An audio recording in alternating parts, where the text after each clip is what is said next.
You're watching The Breakfast Club. Yep, it's the world's most dangerous morning show, The Breakfast Club. Charlamagne the God, Angela Yee. DJ Envy is not here. He's out promoting his little sneaky single that he put out. Well, he also said he didn't want to be here because he's an artist now, and we have another artist in the building. Yeah, somebody else who put out got a sneaky rap career, put out a sneaky rap album. Rob Markman is here. Absolutely. Rapper Rob Markman. Thank you. Yeah. Oh, wow. That sounds different. Rapper Rob Markman. That sounds different. Now, Rob, we got to start it off with this because the last time you were here, we talked to you about being a rapper and all of that, and you said you weren't. As a matter of fact, we have that audio. Yes, you I'll know, give you real one. rappers don't read off the phone. But I'm not a real rapper. People say right. that you spit your bars here last time, and the reception from the bars you spit made you want to do this We EP. feel responsible, basically. Right to Dream. Nah, yeah. I actually had to come back to the Breakfast Club and bring it full circle because it started here. I always wrote. And at that time, because Charlamagne, I thought it was kind of like you were not trying to clown me, but you was like, man, I'm so glad you're a journalist. Thank God you never tried to rap. Ooh. And this is the biggest platform, so I knew that my peoples that I grew up with was watching. Right. You always say live your truth, so I'm like, man, I can't back out now. I was like, nah, I used to rap. And then y'all was like, yo, spit something. I always wrote. I'm more of a writer on a lyricist side of things. So I had that rhyme in my phone, which I had just written a couple of weeks ago. I hadn't planned to spit it, but once I did it, and the response was so crazy, it went like a little viral. I got with my man Hovain Hilton, and he was like, yo, you want to get with Empire? I think Empire Distribution ready to do something. That's just off crazy. that clip. And I said, That's let's Rob do Markman it. privilege, by the way. That's It is exactly. Hell yeah. So now you're Absolutely, signed to Rob Breakfast Markman. Club Productions. Oh, is that what it is? Through Empire Distribution. I know, and I came and I paid y'all ties bottle of Bel Air, Hennessy. You know what I'm saying? We're gonna be Congratulations. keeping track of it. Now, how true is this this EP? You put out an EP. How factual It's are factual. the stories on there? Yeah, it's fact. I mean, some of it is like, just rapper. Like Jason's lyric is not my story. Oh, thank God. Yeah, no, Jason's lyric. Jason's lyric was tough. I was like, his girl got raped, and you. It's funny because Yeah, I had to rewind that part. I was like, did he just say rape? my son heard the record with my wife and looked at her like, and she was like, no, that didn't happen. So Jason's lyric is actually, if you listen to it's my homage to Notorious Somebody B.I.G. Gotta Die. Somebody's Gotta Die. Yeah. So if you remember Somebody's Gotta Die, his nemesis, he said, one in my eye, that's Jason. Ain't no slugs gonna be wasted. So I told Biggie's story through From the eyes Jason. of Jason. Yeah. So yeah, I just wanted to do something, because everybody remakes a Biggie song or takes a big line, and I think it's still important to pay homage to the greats. But I just wanted to do. I didn't want to sample Big. I wanted to do it in a way that hadn't been done before. So I said, let me take his story and flip it and tell it through somebody else's eyes. Dope. Now, journalists turn rappers, rappers turn journalists. How you feel about the roles reversing? Listen, Joe Budden's on Everyday Struggle, don't want to rap no more. Rob's that genius, but he's rapping now. I'll take that spot, man. Like, definitely Joe is somebody. I love what Joe is doing. Just his personality and his point of view. So Everyday Struggle is dope. I was with Nori the other day, and he just renewed his Drink Champs, and he's with Revolt now. Another rapper turned Yeah, journalist. and the first episode was LL Cool J. And I was watching the episode premiere the same night I dropped my album, so I'm with Nori watching the episode, and I'm You like, at Julan Club? at the Julan Club, yeah. And I'm like, man, I never interviewed L. I've been in this 13 years. I don't got an LL interview under my belt. Fuck yeah, I'm gonna put this album out, man. Look at who I gotta compete with. Right. Like, to get to L, I gotta go through a manager or a publicist. You know what I'm saying? Like, Nori and L is from Queens, so Nori just makes that call and it happens. Rapper He has privilege. those different type of conversations too, because he was there for a lot of things. Absolutely. So, all right, now you also got shot. No, I was shot at. Okay, shot. Yeah. I didn't get shot. The first line on the What project. kind of life were you living, I Rob? almost got shot last night. It's just what opens it up. The opening song is called Last Night. I grew up in Flatbush, Brooklyn. It was Me just too. what part? What block? East 23rd Street between Clarendon and Oh, Cortelyou. okay. Over there by the By Sears. Sears, yeah. Yeah, he was over by the Sears. I grew up on St. Paul's and Crook, Okay. over by Caton Park. And it's funny, when I was 18 years old, I moved out and got my first apartment. And the night before I was supposed to move, I had the U-Haul packed and everything. I was like, yo, I'm gonna go out to the store. I just walked outside. It's about 9 o'clock at night. All of a sudden, dude starts shooting. He just pops out from the corner and right in front of me and just starts shooting. for a second, I thought it was me. I'm like, yo, what? You know, I'm a cool dude. Like, you know, I was never into nothing super serious. So I'm like, but, you know, you see the gun come out and you think, man, this is the end. He was shooting at somebody past me. I just accidentally walked in the middle of a shootout. It was literally wrong place, wrong time. But, you know, you take one step to the left, one step to the right. You don't duck quick enough. Like, you know, anything could happen. You know, even if it wasn't meant for me, I wasn't necessarily a target. And, you know, every time I accomplish something, you know, like in life, like, you know, getting the job at Genius or something, man, which was a blessing. I always think back at that moment because I'm like, yo, things could have been different. So when I was doing this album, which has been a long time dream, I wanted to open up with that story. Right. It's interesting. I'm listening to songs like Last Night and I Don't Want to Wait, and I'm thinking Rob lived a real rapper street life. It's not. It's funny. It wasn't. I definitely was a street. Like I grew up in the hood. Like so, you know, you seen things. My older brother, kind of went through it. You know, and I want to get there, brother. But how did you avoid going down that criminal path, though? First and foremost, I don't think I had the heart for it. You know, there's always that, and you kind of wrote about this in your book. There's always that age where you think you hard. Yes, you know sir. what I'm saying? And so I definitely went through that phase, but I don't think I had the heart for it. And then, you know, I started, you know, my older brother went through some things, and it made me realize that that's not where I wanted to go and where I wanted to be. He was incarcerated for a bit. And, you know, I just had older people in the game who was actually in the street who would look out for me. I had this one guy who's about 8 years older than me who used to hustle. I used to hang out with him all the time. He kind of took me under his wing just because he loved hip-hop like how I love hip-hop. And I remember one time I was 16 years old, and, you know, I seen him making money, and, you know, I wanted money for sneakers and stuff like that. I asked him to put me on, and he almost slapped fire out of me. Like, and, you know, that's what I'm talking about. I don't want to wait. You know, I could have been a crash test dummy pumping for herringbones, beeping, and sneaker money. You know, somebody else, another OG would have been like, yo, let me put this give him a little bit of money, let him stand on the corner, take the risk, and my whole life would have been, you know, messed up. You know what I'm saying? Because I was impressionable, but I had older people to kind of reel me in and be like, yo, that's not for you. And so, you know, the album, too, is a lot of just a thanks to those, you know, influences in my life. Your brother played a big role in your life, from what I hear on the album, but it seemed complicated. Yeah. It was, you know, and he was happy for me, man. When I told him I was making this album, he was probably the last one in my family that I told because I was doing it in secret. And he was like, man, just keep it street. You know what I'm saying? And he was like, look, it's great because you grew up around it, but you weren't in it. Like Good Kid, Mad City, sort of. Yeah, in a lot of ways, man. Yeah, my relationship with my brother was we definitely, like any brother relationship, like we had our ups and downs, but, you know, through it all, my older brother was the guy that I always wanted to be like. He always had he used to come home with all the pretty girls, you know, the fly gear, you know, he was tough, he was respected, like, yo, he was definitely known in his day as a fighter. Like, you just couldn't run up on him. So, you know, I think, too, a lot of the reason why nobody really messed with me is because of the respect they had for my brother. So, yeah, he was the guy I wanted to be like. You said you only visited him once in jail. Yeah. You know, it was when he was in Rikers. You know, I was like 14 when he was locked up, and then when he went upstate, the trip was a little more complicated. Right. And going to Rikers sucks too, though. That changed my life. Like seeing him in Rikers, I remember getting patted down, just the way the guards treat you as a visitor. Yes. And it made me think, like, damn, if they treating me like this, and I'm a little bro, I'm like 14 at this time, like, what are they doing to him? Like, what type of treatment is he getting? What type of treatment are these prisoners getting? Because I felt violated just going as a visitor, the way they patted me down and threw me over here and over there, and the way they check you. So I can only imagine what the prisoners went through. So, you know, at that point, I was like, man, let me go to school, let me get these grades, let me not, you know, do anything stupid, because this is not where I want to end up. And you know, when he went upstate, I never went to visit. It's probably one of the biggest regrets in my life. But he never held it against me. He was cool. He was like, yo, I didn't really need no visits. I think we talked about it once.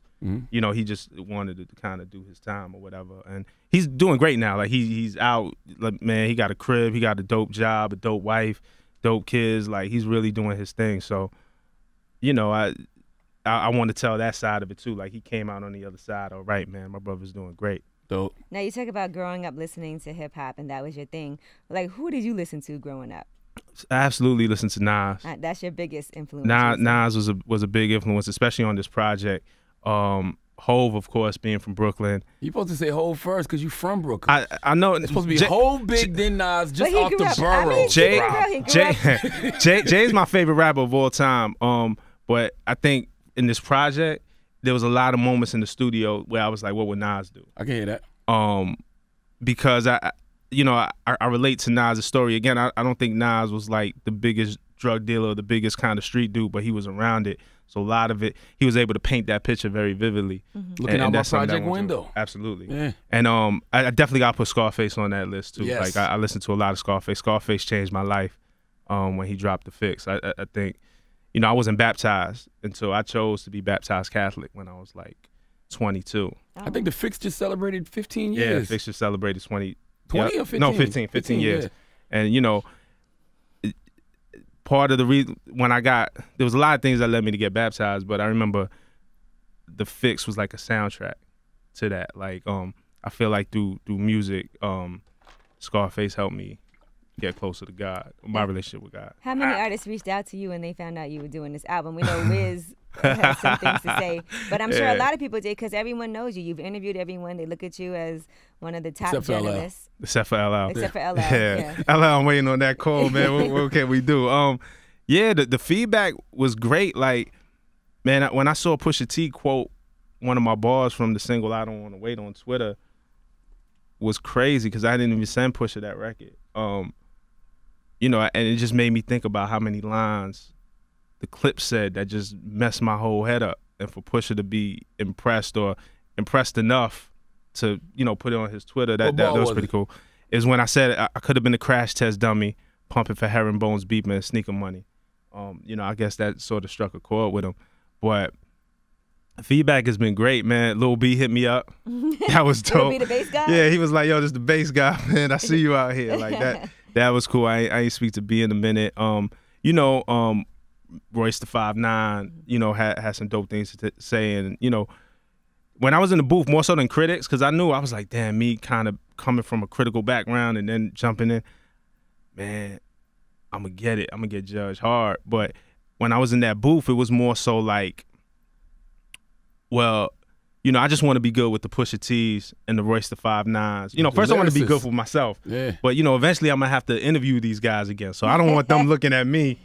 The interview might change a little bit if they don't respect what I did, man. And I have a lot of respect for those guys. So, first was pleasing myself, but then, it was kind of like, man, what would Nas do, man? Like, and thinking of Pusha and thinking of Royce and thinking of Kendrick, Killer Mike, guys like that. It's gonna be weird for them now though, because they probably didn't know you rap, so now they're looking at you like a peer. Yeah. That's cool. I'm cool with that. Did you ask anybody to hop on the album?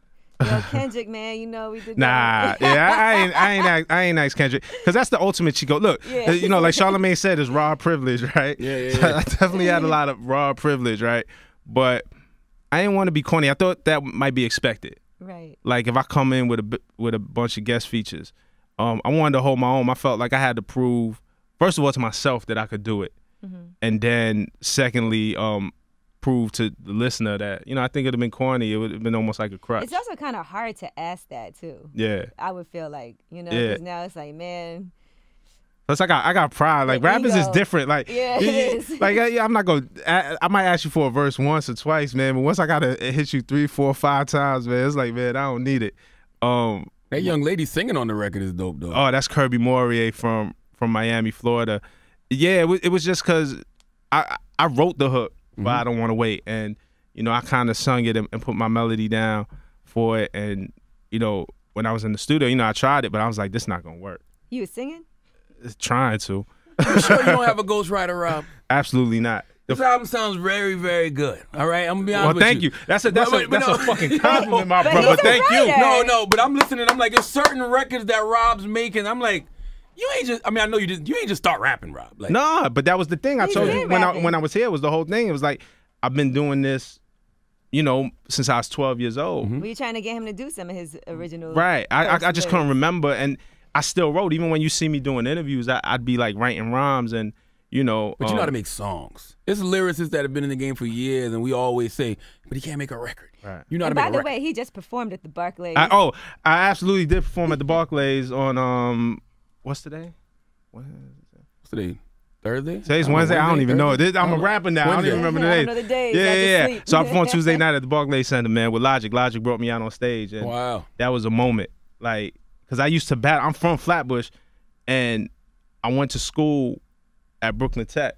So I'm all up and down Flatbush Ave. Like, we used to battle on those corners.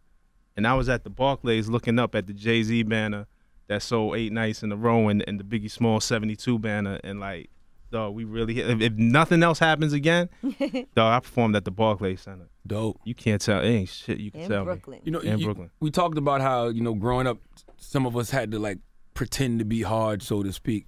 I'm trying to figure out, was that a survival tactic or that was just what the climate was? It was almost trendy to pretend to be hard.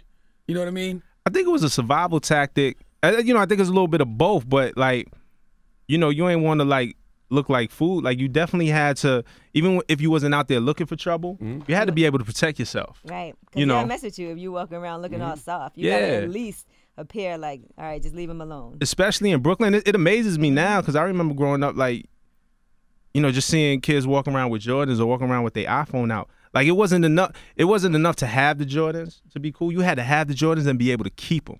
Because they'll take them off your feet. Yeah. What size is it? My size. They'll steal your bike. They'll steal your coat. Yeah. They'll steal anything. They'll steal your bike and live 2 doors down. First of all, too, that's the first, hey, yo, what size are those?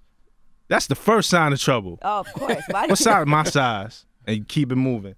You know what I'm saying? Like, we ain't going to conversate about, you know what I mean? My size 10s, man. Get out of here.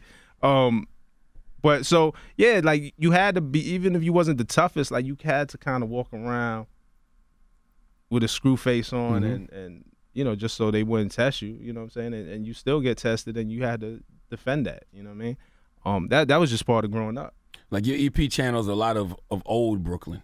Right. And, on 444, Jay-Z says the new Brooklyn looks like a spoof. You feel that way? Yeah, sometimes, yeah. Yeah, absolutely. Like, it just changed so much. You know what I mean? There's still certain things, like, that I just don't do. Like, I'm cautious about just being out in public, and it's not about, like, being a punk, but it's, like, being aware of my surroundings. Like, people be there with your big Beats headphones. Man, that's $300 on your head. Right. And your iPhone, like, if you buy it straight from Verizon or whatever, that's another $700. You know what I'm saying? And your $200 Jordans and, whatever else you got on, like, and you just see people walk around kind of in their own bubble, and I'm like, yeah, this I don't is have Brooklyn. Yeah, I don't have anything, so it's fine. I'll walk around. I mean, I have the juice bar in Brooklyn. Right. It's nice though. Like, Brooklyn is so community. There's people that have lived on that block like generations. Right. Like, their brownstone got passed down from their great grandmother to their grandmother to you, and then there's people that are gentrification, just moving in, never, knows nothing about Brooklyn, knows nothing about the history of it. And that is an important thing. There's nothing wrong with Brooklyn being a safer place, like, at all. Like, I champion that. My problem is when the gentrification comes in. It moves the original people out. When the people who endured those hard times and made that neighborhood and gave the character, when they can't afford to live there anymore, then it's a problem. All right. For me. But I've seen stories of, like, there's people on my block that sold their houses. They bought the house for $50,000, and then they sold it for $1 million, and then they get to go retire and move down south. If you own something, it's a beneficial thing. But if you never owned anything, it's hard to live there. Now that's what makes it difficult. Yeah, absolutely. And my parents are still in Brooklyn on the same block we grew up on, and my brother and their house is probably worth so much money now. They got something, but but I actually live in Staten Island now because it was like when I, was able to make a move, it was like, I could get a 1-bedroom in Brooklyn, or I could get a townhouse in Staten Island. Like, I got 2 sons, I needed, like, a little more space, so.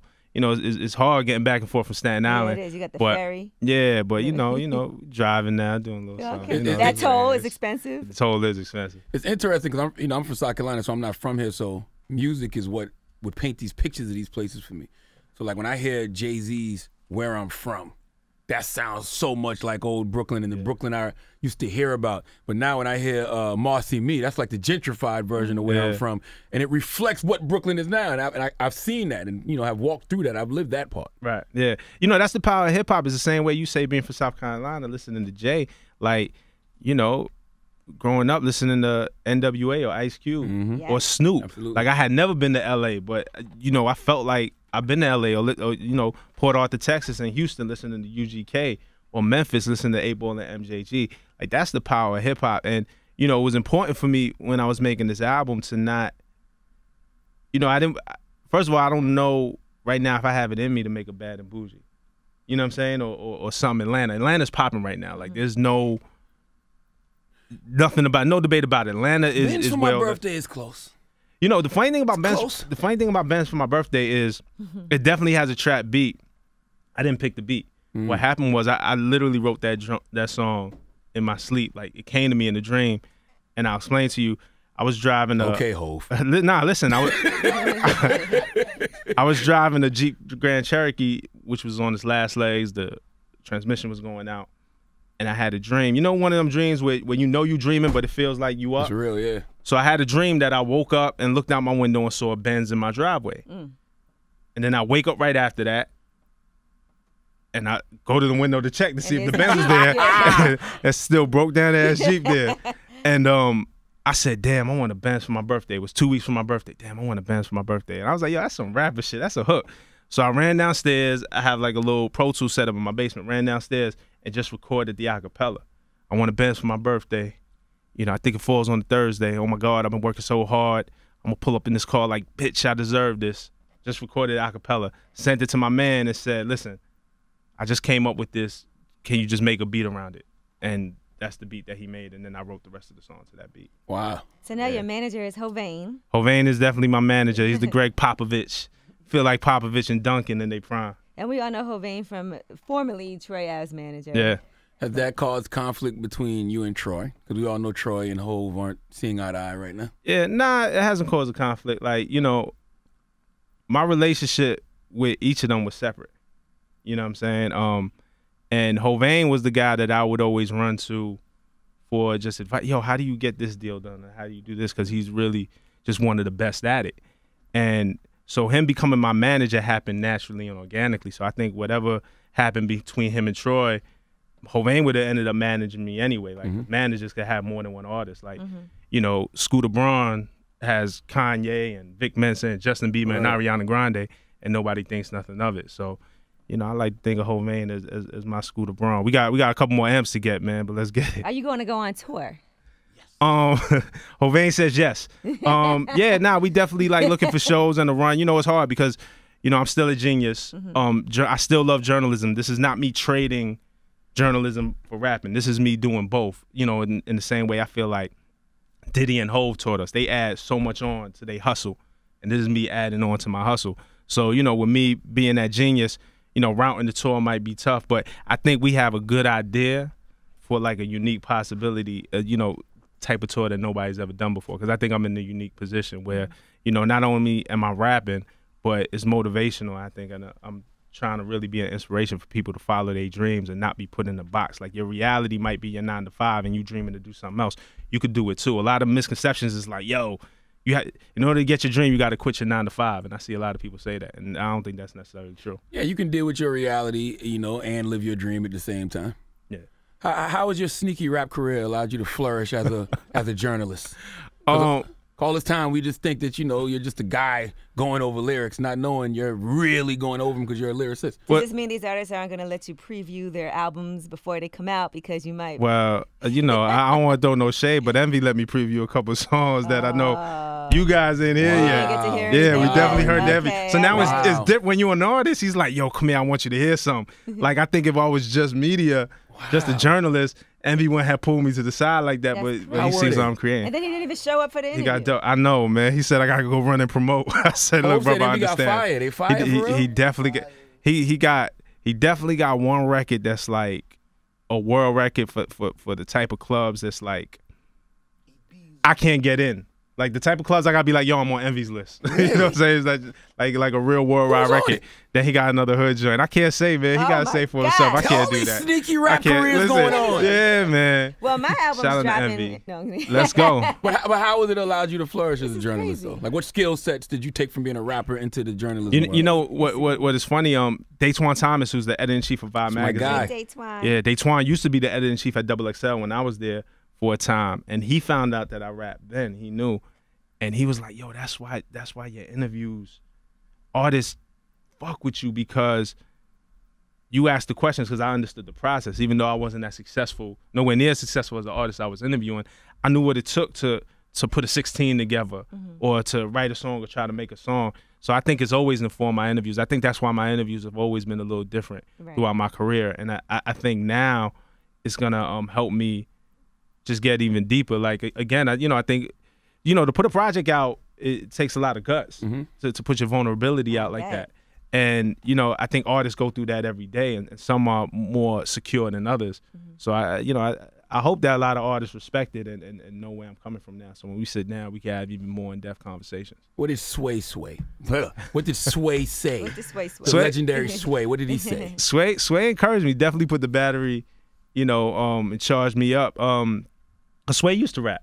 I don't know if a lot of people know that. No, Sway had a record out. I remember him and King Tech Oakland. put out an album, but I don't remember them rapping. Yeah, Sway had a rap record out. Sway about to put out an album too now. Listen, man. my I try to get a 16 for him, man, but we might have to wait for the remix. Well, you could get Tigger. Definitely, yo. Shout Tigger used to rap. Shout to Tigger. Shout to Angie Martinez too. Martinez. Like, I know Ange gets like weird Her about album it. was popping. I'm like, I bought both of them. For Like, dog. people to play. Yeah. Listen, when I did my interview with Ange, If I could go. yes, Todd Boogie was in there DJing. I'm like, Todd, play Meal More. Yeah. How Play you If say I my Could love Go. in Spanish. Yeah. She edited all shut that out. down. She had that. Even the second one, the Animal House album, she had all the Fly Buck Wild beats. Like, yo, I was an Angie Martinez fan, like, when she did it. So she's a huge inspiration because The record with Jay is a classic. Me More. How you say my love in Spanish? Absolutely. Me And then amor. her How you Lady say my Nice love in verse. Thug? Let me hit it raw. I told Angie about it before I did it. And she was like, you sure, fam? You sure? And I said, yo, Angie, I'm sure. She was like, yo, I wish you the best of luck, man. She was super, super dope. Just because I seen what she went through. But even as a journalist, I think, because I'm from journalist. Like, I started as a writer and moved in. And I think sometimes we don't credit radio personalities as journalists as well, and you guys absolutely are. I think Angie is one of the greatest. Come on, man. It's not Like even debatable. the great journalists, like not just because I think we'd be like, yo, Angie's one of the greatest radio personalities, the greatest journalists, documentarians of this culture. Not even arguing with anybody who thinks otherwise. Yeah. Angie had some of the most monumental moments in radio ever. Come on, man. It's crazy. Like I even when I grew up, again, I started as a writer. Like I never used to read bylines in magazines, so I didn't know who the other writers were. The only interviews, like, I would just be watching Sway interviews and listening to Angie, and that's what kind of like where I think I got my style from when I started getting into the game. I wasn't looking up to necessarily other writers, but Sway and Angie as journalists. So. You know you're great when your life is playing pivotal roles in other people's life. Angie had to be depicted in the Pac movie. Right. That's how impactful she has been. You know what I mean? Her book should be a movie. Her book was crazy. Oh my God, it gotta be. Her Yeah, I book think it was will be. crazy. Right to Dream. Right to Dream. But yeah. it's spelled WRITE. Yeah. Explain that title. Because I started journalism, started out as a writer before even in front of the camera or anything. I was print, Right to Dream. So, literally I write to dream, but it's also the double entendre of you got a right to dream and you got a right to dream. And that means you got a right to dream. And nobody got the right to tell you no. Like, there's always people that's going to shut you down. There was people all through my whole life. Yo, you'll never be a rapper. Yo, this ain't for you.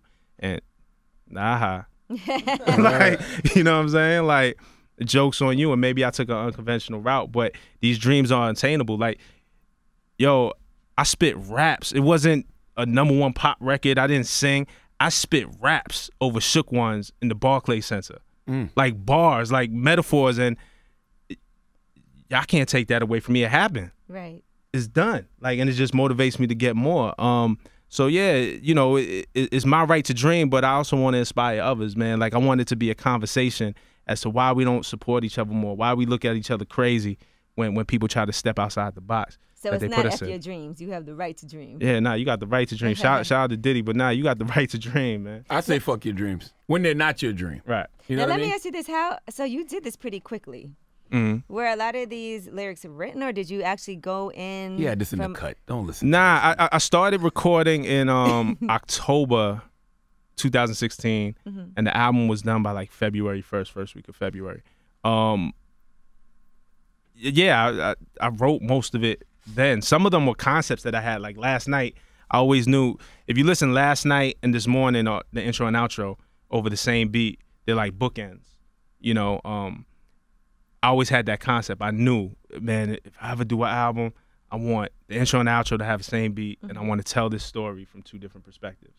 So, you know, I always had that. Jason's lyric was always a concept I had because, you know, I took my wife to go see Wicked on Broadway. So if you ever seen Wicked, Wicked is the Wizard of Oz told through the eyes of the Wicked Witch of the West. Yeah, and you find out, oh, she wasn't so bad. And I'm like, Biggie's one of the greatest storytellers of all time. Like, without question. Top 3. But forget hip hop. I'm talking about whoever. All genres, yeah. Yeah, he could have been a movie director with how Country vivid singer. his stuff is. Nah, absolutely. Like, and so I'm like, man, I don't even know who wrote The Wizard of Oz. Forgive my ignorance, but we know The Wizard of Oz. But I was like, I know Biggie Smalls. Like, how come we don't give Biggie Smalls the same treatment that we give The Wizard of Oz? You know? So I wanted to give Biggie that treatment with Jason's lyrics. So these were ideas that I had. Yo, if I ever get to do an album, this is what I'm going to do. And then when Hovain came with the deal from Empire on the table, we got to put it into motion. Do you think that you would ever have lived with regret if you didn't get this EP Absolutely. out? That's why I did it. That's another. I ain't want to look back like shoulda, coulda, woulda. You know, life is way too short not to do what you want to do. As long as you're not hurting nobody, right? Like, I didn't want to look back and be like, damn, I wish I'd have took that shot. Now, what does your wife say about all this? She was definitely concerned. She was like, what do you mean? When you say an album, what do you mean? When you say a deal, what do you mean? Are you going on tour? Like, you know, I think it's the imagery of me. I'm already not home a lot just because of working in the music industry. And, you know, she thought that might affect that even more. But I said, listen, it's one day at a time. I just need to get this out. And we'll deal with the rest when the rest comes. But now she loves it. She's like my biggest, like, she knows the lyrics to the joints. And she knew me for a long time. Like, I was always making records. Like, okay, yo, I was in the studio last night. Yeah, okay. But now it's something, man. And she really rocked with it and been supportive. And, you know, she was there in the Barclays. My kids was in the Barclays. Like, man, my sons got to see me perform in the Barclays. Like, it's crazy. Rob Markman, ladies and gentlemen, You Write got the some Dream. more albums in you after this? Jose said, "Cut the check." I mean, it's an EP, so you got to do an album. You don't got to. What's the rule? Yeah, you That don't have to. maybe I could just EP him to death. Yeah. Again, it's like whatever the next opportunity. Like, this opens doors. We were talking earlier off air about your book. Like, it puts you in places that radio couldn't. Absolutely. The journalism put me in so many places. I thought it was so huge, and the music. I've had people hit me up who was like, yo, I didn't even know you were a journalist, but this album is fire. And that type of response never occurred to me. I was like, yo, I got people now who are looking at me as a rapper first, and that's kind of crazy. So this is going to open up some doors. So there's absolutely going to be another project. You know, it might be another EP, it might be an album. Like, we're figuring it out. I'm not going to box it in I'm going to tell you what would be a dope idea for a posse record. All those journalists you just named that used to rap, you should get them all. Get Tigger, get Angie, get Sway. Just to see. Can we get iHeart to put in rotation? If iHeart put in rotation, I'm like, let's go. It might be trash, but I think it's worth doing it just to see what happens. You know what I mean? If Angie is down, I'm down. If I can get that Angie verse, let's do it. Luda, yeah. Lala used to rap a little. I ain't know Lala used to rap. I remember her spitting like a 16 on a Clue tape. Maybe I'm making that up. But Okay. I don't hear that, but I don't know. maybe. But Rob Markman, Write the Dream, the EP is out right now. Go get it. It's available on all streaming services and all that Absolutely. good stuff. And you can find it featured on Genius.com as well. Listen. Yeah, who broke down your lyrics, by the way? The Genius community started breaking it down, so Okay. I'm on there annotating with them. So it's funny to see, like, just their interpretation of what they think I said. They put my lyrics up, like, when the album came out, the different Genius users put my lyrics up. All right. Yeah, so it's cool. Dope. Rob Markman, ladies and gentlemen, it's The Breakfast Club.